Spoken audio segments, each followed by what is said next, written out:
Ayan, isang masarap na smoothie na naman tayo ngayon, guys. Ayan, meron ako ditong ampalaya at saka avocado. Itong ampalaya, guys, ito yung pinakaunang harvest ko doon sa ah, tinanim ko. Ayan, tapos yung yogurt na ginamit ko, yung liquid, hindi yung cream. Ayan.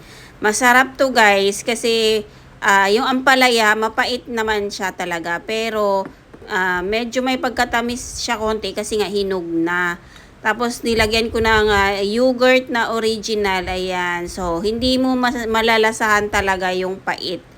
So, ayan. Napaka-healthy nito, guys. Ayan. So, sa mga gusto dyan o ayaw ng ampalaya, ayan, gawin nyo ito, guys. So, ayan lang, guys. Thank you for watching. Ayan, piliin natin ang mga healthy drinks. So, kumain tayo ng mga healthy food. Ayan. God bless po sa lahat. Ayan, ang sarap nito. Thank you, guys. Ayan, medyo malapot siya pala, guys, kasi nga sa avocado at saka sa yogurt. Ayan.